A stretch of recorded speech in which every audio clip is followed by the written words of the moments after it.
Hey guys, welcome back to the channel. This is part 2 of What If Naruto Became a Fallen Angel. If you guys enjoy this what if, and want to see part 3 of it, comment down below, and let me know. And go ahead and check out other what ifs in the channel. Before we start, please do support for more awesome content. Don't forget to subscribe and leave a like, and also share this video with your friends. So let's start this video. With Naruto. The blonde fallen angel quickly took to the sky as he flew over to the church where his targets hid. His eyes narrowed as he used his sage mode to sense how many were in there. He felt at least 10 former Grigori members and even a few humans that seemed to be helping them. Well, times to do this, Naruto said to himself before flying through a cracked window made of stained glass. Everyone inside turned to see Naruto land in the middle of the room. The blonde couldn't help but gag a bit at the sight of all the hat yokai bodies. Blood stained everything from the floors to the ceiling. The apparent leader of the group walk now stood in front of him. Well, if it isn't Azazel's little bitch. I never expected that bastard pacifist to actually send someone to hunt yous. Too bad it's just one runt. The traitor said to Naruto, who narrowed his eyes on him. All around them the remaining fallen angels and humans formed a circle around the blonde. This is your last chance. Come with me peacefully and face your punishment or die here and now. Naruto threatened them. The man only laughed before pointing at him, which signaled his group to attack. You asked for it, Naruto said as he created an orange spear of light and drove it through one of the humans. One of the fallen angels flew towards him from behind, only to have her nose broken, but Naruto when he pulled his spear out of the human's cut, hitting her with the butt of the spear. Naruto spun around and used the spear to spear her up the throat and into her brain. More and more angels tried to assault him, but all were met with nothing but death. The leader was a bit unnerved now that he saw how the man he called Azazel's bitch was now killing his men like it was going out of fashion, and all with one spear. They couldn't even touch him with any of their attacks. Before he knew it, he was the last one left alive, not counting the man who had killed all his subordinates. Damn you to hell, he yelled as he revealed his 3 sets of wings, and flew at the blonde who scowled. Naruto easily dodged the traitor's sloppy attack, and hit him in the left temple with the twirl of his spear. The man went flying into the back of the church. As he stood up, he looked up to see Naruto throw the spear at him. He attempted to dodge the attack, however Naruto's attack was far faster than his reaction time. The blonde frowned as he looked at the man who was now stuck to the wall thanks to his spear. He never liked killing, but he knew that some people or creatures needed to die for peace to exist. It was a sad truth he learned during the war, and even now he was still learning. Now that this is over with, Naruto said before walking out of the church. I get a vacation day, he yelled before flying off, hoping to get the memory of the church out of his head. Later that night, Naruto sighed as he sunk into the warm waters of the hot spring. After months of training, he finally had a day to relax a bit. Leaning against one of the rocks that made up the border of the hot spring, he could almost fall asleep. You can use Senjutsu Nia. Naruto's eyes snapped open as he jumped back away from whoever had spoken. Looking at the speaker, he saw a woman who matched or even surpassed Usaka in terms of beauty. She was a young woman with a curvy figure and long black hair with split bangs. Her eyes were a shade of hazel with cat-like pupils. Her attire consisted of a black kimono, a yellow obi, a set of golden beads, and an ornately detailed headband. The kimono featured a red interior and it is opened at her shoulders, giving view to her large breasts. Naruto blushed a bit at the fact that he was only wearing a towel, but still kept the discipline of a shinobi. Who are you? Naruto asked the mysterious woman who had appeared without him noticing. The fact that she was able to get past his senses was very impressive in his mind. My name is Kuroka Nia. She introduced herself as she walked towards Naruto, who aimed his arm at her. The raven-haired beauty stopped her advances when she saw the top of Naruto's hand raised to reveal a hidden weapon. Why so serious, Nia? I just wanted to ask you a few questions. She tried to get the blonde to lower his weapon. If the weapon was what she thought it was, she knew she wouldn't want to stay on end of the barrel she was on. Depends what you want to ask, Naruto said to the woman. Before I answer anything, you're going to tell me why you're here, Naruto said as he let out his wing to try and intimidate the woman. This seemed to have the opposite effect, however, as the woman simply smiled at him. Well, I was wandering around the city when I felt someone using senjutsu. Naturally, only extremely power yokai could use it, Nia, she said as she walked closer to Naruto, who never took his eyes off her. Imagine my surprise when I find out that the man wasn't a yokai, but a fallen angel. How do you know I can use senjutsu? Naruto asked her. In his mind, however, he was slowly recalling a memory from one of Azazel's lessons about the other creatures in this world. However, learning such menial things were never his strong suit. If anything, it reminded him of the academy. Teach him a new attack. He'll learn it in a week. Make him sit through a lecture, no. The woman smirked a bit, because I can use senjutsu too, Nia, she said, winking at the blonde who raised an eyebrow at her statement. Yeah, he knew that some in this world could use senjutsu, but from what Azazel told him, it was only a handful of yokai who knew how to do so because of malice in the world. But back to what I was saying, once I found you using my senjutsu and being up close, I can even feel and even smell some Nekomata in you. I guess you can say that I'm very interested in you, Naruto Nia. She said, leaning forward, giving the blonde a better view of her cleavage. I remember now. You're the stray devil Kuroka. Apparently you killed your master when drunk with power. Naruto said as he finally remembered the lecture on stray devils. He didn't remember much, only that she was very powerful and dangerous. That's me, Nia. You still haven't told me what you want with me.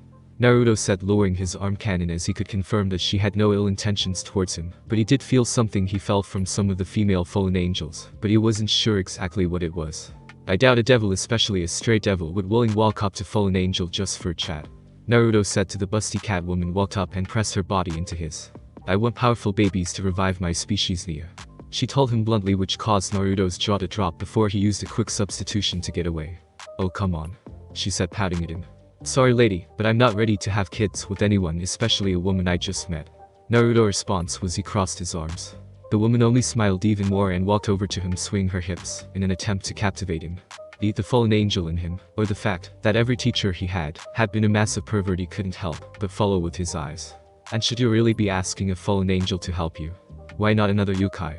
Naruto asked her. Kuroka giggled a bit at the question. That's because I want to have the strongest children I can, Nia. And no yokai can compare to the power I sense from you. She said as she jumped onto him and gave him a small lick on the cheek. So what do you say? I'm flattered, but I don't think it's a good idea having a kid with someone you just met. Naruto said before substituting himself with a wooden bucket. Kuroka frowned and threw the bucket out from under her. Sorry, but like I said, if I'm going to have a child, it's with someone I know and love. Not some random cat girl who wants me for my sperm. Naruto elaborated. He really didn't feel like being used as a sperm bank. Besides, what would happen if he had a kid with his brand of chakra? Just look what his world had done with it. Oh? She said sadly before her head perked up. Well, maybe I could get to know you better. She said, getting closer to him. What do you say, Nia? She asked him as she stopped a few away from him. He quickly checked her again to see if she had any ulterior motives, which he strangely found none. It seemed she really wanted to revive her race and wanted him to help her do it. Do it? The chibi Azazel in his head screamed at him. Next to the miniature Azazel was Kakashi and Jiraiya holding up a banner telling him to accept the date. Naruto sighed. Stupid perverted senseis. He muttered to himself before deciding on what he should do about the offer he was just given. He couldn't deny that she was extremely good looking, and she seemed to be fun to be around, if the way she acted was any indication. Fine. But I'm not having kids or sex with you until I at least get to know you. Naruto said, much to her joy. Eh? Naruto watched as the woman cheered. I finally took the first step to reviving my race, Nia. Naruto smiled but then heard what she said. Oi, I never agreed to help you with it yet. He yelled before he felt a smaller hand wrap around his own and pull him out of the hot springs. Naruto sighed as he laid on his bed. It had taken him a bit of time to get away from Kuroka after they had gotten out of the bathhouse. Normally he could just hide with senjutsu, however, the busty woman was also able to harness power from the area around them, even if it was to a lesser level. Naruto-kun. The blonde looked up to see Sokka walk into the room he had been allowed to use for the night. The blonde was able to see a silver tray with a teapot with 2 cups in her hands. Naruto sat up as he watched the kitsune place tray on the table and poured a cup of green tea and handed it to him. What's up, Isaka-san? Don't you think that it's a bit late for tea? Naruto asked the blonde woman as he took the cup in his hands and blew a bit to cool it down. I had to stay up late to check on the ley lines in Kyoto. Yusaka answered as she took a sip from her own cup of tea. One of the groundskeepers said he heard quite a bit of commotion coming from the bath. I was curious about what had happened, she added. Naruto looked away, looking a bit embarrassed. Oh, I see, you were with a girl. Yusaka concluded from the look on the fallen angel's face. What? No. I mean yes, but we didn't do anything. Naruto yelled out comically, which earned him a giggle from the powerful yokai. Sorry, I was ambushed by a yokai who wanted me to, I guess, marry her. Naruto elaborated on the situation. Isaka made an understanding awe sound, but looked a bit down. I see. So what ended up happening? Yusaka asked. She was surprisingly interested in what had occurred in her area while she was away on business. She couldn't help but feel a small pinch-like feeling in her chest at the thought. It didn't make much sense to her, but for now she would ignore it. Naruto scratched the back of his head. I told her that after we got to know each other better that I would consider it. He answered. Yusaka frowned at the response, but kept her composure as she had throughout the conversation. I'm not really sure what I should do, but hey, I would never get anything done if I didn't try new things. The blonde said, laughing a bit. That is true, Naruto-kun. You know Kunu has grown quite fond of you already. She kept asking questions about you even after you had left. She said to the blonde, who smiled. She's never really had a father figure or brother. The closest she's ever had to a paternal bond was with some of the yokai who help us out. She told Naruto. The Jinchuriki couldn't help but express a bit of sadness at the fact that the poor girl never knew her own father. How about tomorrow I take Kunu to the park? Naruto suggested. He couldn't just leave the situation as it was. Even if he was limited on time, and that Azazel would probably get annoyed that he stayed an extra day. But hey, this was to build relations with the yokai, so this could count as part of his mission, right? I would appreciate it, Yusaka said, smiling softly at Naruto. The two continued to talk a bit before Yusaka left for her own room. Saying that Naruto was happy that Yusaka had forgiven him for bringing up Kunu's father was an understatement. Just like he said, Naruto had taken Kunu to the park near one of the shrines, the dotted the area they were in. Naruto smiled as he pushed Kunu, who was sitting on one of the swings. It brought a smile to his face as he heard the girl laughing in joy. Naruto was happy that he could give her this moment. Kunu reminded him of himself a bit. While she had a mother, she was busy with her job as the leader of the yokai, and her father was a mystery to him, but he seems to have hurt Yusaka deeply when he left. Hey Kunu-chan, how about we get some ice cream? Naruto asked the young kitsune when he saw a man pushing a cart selling ice cream cones to the people. He didn't know why, but he was getting a strange feeling from the man, a rather teen. He was a handsome young man with short blonde hair, gray eyes and a mole under his left eye. The teen was currently wearing an outfit advertising the company that made the product he was selling. A devil? Naruto asked himself, laughing a bit.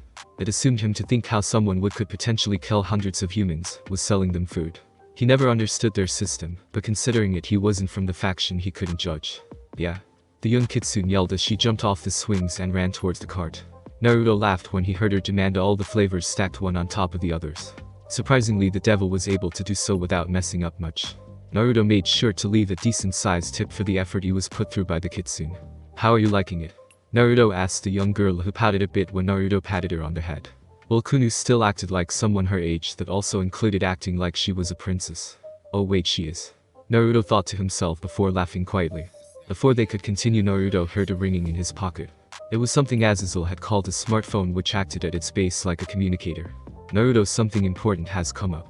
I need you to return as soon as possible, Azazel said from the other side of the line. Naruto frowned a bit as he looked down at Kunu, who was happily licking her ice cream. He didn't want to leave just yet, since he wanted to get to know Yusaka and Kunu a bit more, but going from the tone Azazel had used, it wasn't really a matter for discussion. I'll be right there, Naruto responded with a heavy sigh as he hung up the phone and returned it to its spot in his pocket. Kunu-chan, I have to go now. I'll take you back home, the blonde said to the young kitsune, who looked saddened at the fact that he was leaving. But why? Don't you want to play with me? She asked with tears building in her eyes. He was the first person who ever taken her to the park without having some sort of obligation to her mother. I don't want you to leave, she yelled at him. I know, but don't worry, I'll be back, Naruto said as he picked her up and placed her on his shoulder. But how about we have some fun on the way home, Kunu-chan? Naruto asked, getting cheers from the girl. Naruto gathered his chakra and jumped several feet into the air and landed on one of buildings before. The young nine-tailed fox screamed in excitement as Naruto jumped massive distances across the city. She had never moved at this level of speed before. Naruto laughed as he gathered even more chakra into his legs and jumped up even higher. With that final leap, Naruto landed in the middle of the garden behind Yusaka's temple. Here we go, Naruto said as he took Kunu off his back and placed her on the ground. I have to go now, Kunu, but like I said, I'll come back. I promise, Naruto said to the girl, who nodded sadly and hugged him. The two were unaware that Yusaka was there watching them with a soft smile on her face. Even if they had only known each other for 2 days, they had already created a close bond with one another. It touched Yusaka's heart to her daughter having fun. Come on, Kunu, Naruto-san has to return to his work, the elder kitsune said to her daughter, who pouted but walked inside, but not without giving Naruto one final wave. I hope you enjoyed your stay, Naruto-kun, and I truly hope you visit us again, Yusaka said, giving the fallen angel a deep bow. I did. Thank you for letting me stay the night. I make sure to visit regularly, Naruto said, giving Yusaka a charming smile which brought forth a light blush from the yokai leader's cheeks. Naruto released his wings in all their glory. Yusaka still couldn't help but wonder how no one knew of this man's existence beforehand. With the final two-figure salute, Naruto took off into the air. Grigori headquarters. It only took Naruto a few hours of flying at a rather leisurely pace to arrive back at the base. As he flew in her, saw several lesser-ranked angel. He couldn't help but frown at the bloodthirsty look some of them had on as they left the area. He flew right into Azazel's office, where the man was reading a rather dirty magazine, before he heard the former shinobi flying in. "Ah, Naruto-kun, you came quicker than I thought you would," Azazel said to the blonde, who sighed as he sat down in one of the many cushioned chairs in the office. "Now the reason I called you back is because a few of the devils and angels have in a sense caught wind of you, or rather rumors are starting to pop up every once in a while," the leader of the Grigori said as he handed Naruto a file with several sheets of paper, listing the many rumors that had been made about him. They range from him being a secret weapon made by the biblical god gone wrong to him being the results of Azazel's experiments. That last one, however, was not too far off. I know that like most fallen angels, I by no means have full control over your actions, but I highly recommend that you try and stay out of the supernatural world for a bit. Azazel explained to Naruto his thoughts. He didn't want to deal with the massive headache that he would have to face when heaven found out that he had turned a human into a seraph-level angel who was fallen from the start. Naruto sighed as he leaned his head into his right hand. This is in the words of an old friend, troublesome. I really don't feel like having to hide. Maybe I could lay low for a while, but I refuse to just hide away like a coward. Naruto stated to the man who gave him a new life. Azazel frowned a bit before his face nearly split as he gained a new idea. I have a great idea. How about you stay in Kyoto for the unforeseen future, while I try to kill off some of the rumors? Azazel suggested. Unknown to the blonde, he had sent Barakiel after Naruto just to make sure that nothing went wrong with the negotiations. The surprise he got when he found out that his little student had become quite close with the known criminal Kuroka was followed by glee as he thought of how his faction would further benefit from a union between the two. Naruto barely had to think before agreeing to Azazel's suggestion. He had quickly become close with the two kitsune who lived in the area, plus he knew that Kuroka had been following him on his trip to the park. Azazel was glad that the former shinobi had accepted his suggestion, and thus gave him more time to plan on how he would handle Naruto's reveal. One last thing, Naruto, Azazel said as he handed Naruto a few more files. I have set up a mission to Kyoto to keep track of potentially powerful sacred gear. I fear that if it becomes active, then the human might go berserk. That is why I plan on having this team help keep it dormant until he becomes a devil. This mission is to be led by the fallen angel Rainer, who has requested to bring Donosek and Middlet. I wanted to know what you thought. The leader of the Grigori asked the blonde, who frowned as he read over the mission. I don't like it, Naruto said after a few minutes of silence. Azazel sighed to himself since he knew how his protege would react to what he had planned in the mission. It was common knowledge in their faction that Naruto disliked many of its members and had actively fought against a few, then they acted out. Many despised him as the hunter of those who continued to try and disturb the peace the supernatural world was currently in. What don't you like about it, Naruto? Naruto glared at Azazel for a split second before putting the files down with a heavy sigh. All three members of the team you put together are extremely prone to violence. I fear that they may attack and try to kill the target on devil grounds. I suggest that we send someone who we can at least trust to report back to us any activity that goes against the mission. Naruto said to Azazel, who mulled over the suggestion Naruto had brought up. Very well. I agree with you that we need at least one member of the team being at least loyal to me. Azazel said, agreeing with the blonde as he stood up and pulled out a few more files with the information of several other fallen angels.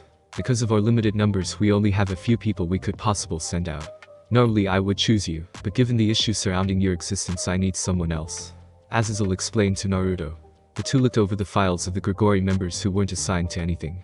Here, Naruto shouted, getting the elder fallen angel's attention. Her name is Kalwerner-chan. I worked with her a few times in the past. While she has her quirks, she is still loyal to you, Naruto said, blushing a bit. Azazel couldn't help but smirk a bit when he saw the blonde blush, but restrained himself from commenting.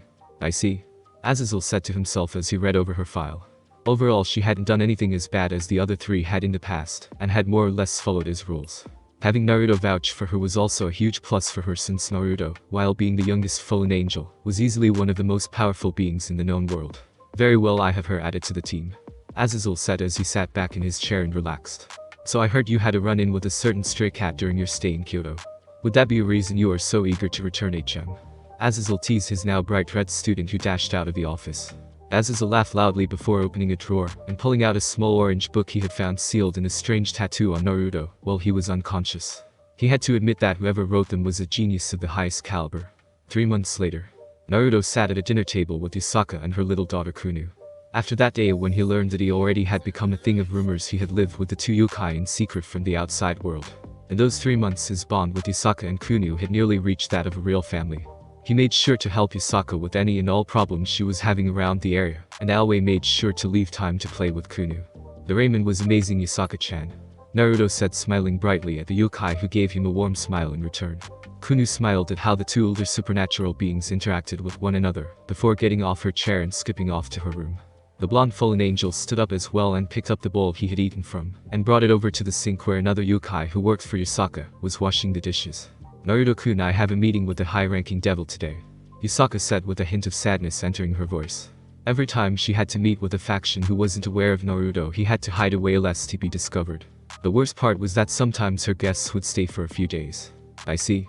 Naruto responded in a depressed voice, knowing that he would have to hide for the rest of the day. Ugh, sorry for the inconvenience, Yusaka. I know that having me live with you guys is a huge burden. The blonde said as he walked with Yusaka to Kunu's room to inform her. The two knew that if she wasn't informed, then she would without a doubt look for the male blonde, which could lead to his discovery. Naruto-kun, you aren't a burden, Yusaka said to the sage, who smiled in return. He could tell that the kitsune wasn't lying when she said that. The door to Kunu's room was opened by Yusaka, who walked in, followed by Naruto closely behind. The young kitsune's room was perfectly clean minus a desk where several drawings littered the table. She's not here. Yusaka hummed to herself before looking over at the desk to see a drawing of her and her daughter standing with Naruto in front of their home. Yusaka blushed a bit at what the picture was implying with the words above them, which read "My family." The kitsune quickly glanced at Naruto was waiting for her at the entrance to the room, since they hadn't found Kunu. They're here, Naruto said as he sensed two very powerful beings, and a smaller yet still as decently strong younger one teleporting near the entrance of the temple. I'm sorry, Yusaka-chan, but you should go greet them. I'll go hide, Naruto said before running off to his hiding location. Yusaka frowned before going off to greet her guest. As she walked, she couldn't help but bring her hand over her heart, which she felt beating at a rapid pace. She didn't know how it had happened, but over the time that Naruto had lived with them, she had become fond of the fallen angel. There had only been one other time when she felt anything near this, and she preferred not to think about it. No, Naruto-kun isn't like him. Hello, Yusaka Dono. The kitsune was snapped out of her thoughts by the words spoken by a young man with shoulder-length crimson-red hair that neared the color of blood and blue-green eyes. The man wore an expensive-looking black suit with a red tie. Next to him was a beautiful woman appearing to be in her early 20s, with silver hair and matching eyes. Her hair, which flows all the way down to her back, featured a long braid on each side with small blue bows at the ends, while the rest is let down, ending in twin braids. She wore a blue and white French-maid outfit with long sleeves and a white-maid headdress. The last one looked very similar to the red-haired man, only that she was female. She was a beautiful young woman who appeared to be in her late teens with flawless pale skin, blue-green eyes and a buxom figure. Her most distinctive feature was her long beautiful crimson hair that reaches down to her thighs, with a single hair strand sticking out from the top. Her hair also had loose bangs covering her forehead and framed her face. Yusaka couldn't help but feel a bit self-conscious in the presence of the two incredibly beautiful women. Sorry for keeping you waiting. How about we talk over a cup of tea? Yusaka said as she led the group inside of the temple which she and her family lived in. A small smile graced her face when she noticed the group following her, looking at the many works of art that decorated her halls. As the group settled down, the woman who she came to know as Grafia, dressed as a maid, decided, or rather insisted, that she make the tea for the group and left them to speak while she did her duties. As she made her way to the kitchen, she noticed a young blonde kitsune running into a door that blended into the wall. Her curiosity got the better of her as she followed after the girl. Before she could enter the hidden room, she heard her king calling for her. The silver-haired devil sighed before returning to her duties. It wasn't her job to question the secrets of someone else's home. For now, she would return to her master. She gave one last look back to see Kunu running out of the secret passage with a large smile on her face. Pushing the thoughts about the hidden area of the temple, she rejoined Surzich and Rias, who were still talking to Yusaka. I heard a rumor of a fallen angel with 12 wings being spotted in the area, Surzich stated, getting a surprised look from both his sister and herself. She hadn't been informed of that specific rumor. Ria's eyes widened at the mention of a fallen angel. Yusaka frowned when Surzich said that. She knew what and who he was talking about, but she refused to betray the trust Naruto had given her when he asked her to stay. I'm sorry, Lucifer Dono, but I have no idea what you're talking about. While we did have some problems with a few of them who were hiding out in one of the old churches, none of them had the level of power that you are implying. Yusaka lied to the three. The leader of the devil faction closed his eyes and nodded. He knew from the way that the yokai was speaking that he wasn't going to get anything else out of her. I see, he said as he downed another cup of tea, which was promptly refilled by his queen. Well, either way, I thank you for the information and your hospitality, the Redeed said, smiling.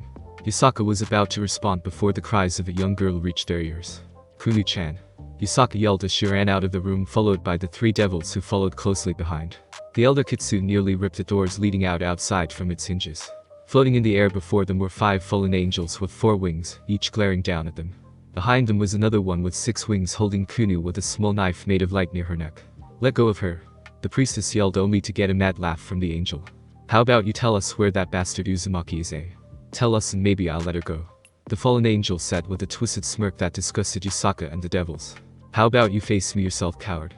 Naruto's voice echoed in the courtyard as he appeared in a swirl of leaves in front of the group of fallen angels. 3 sets of eyes widened when the devils saw the man with 12 black wings sprouting from his back.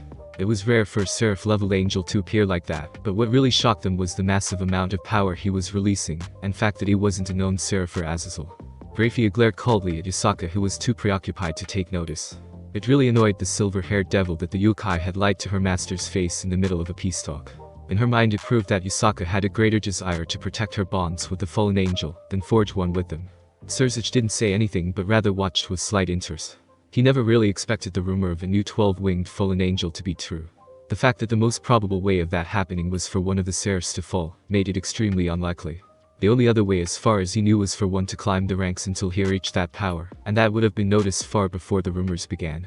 The only other possibility that came to his mind was a devil piece, but for a fallen angel. Naruto growled at the five as he formed a spear in his right hand. I wouldn't do that. The fallen angel holding Kunu said as he hid behind the prone form of the young kitsune. You wouldn't want to hurt your poor little friend, he said in an insulting tone. Kill him.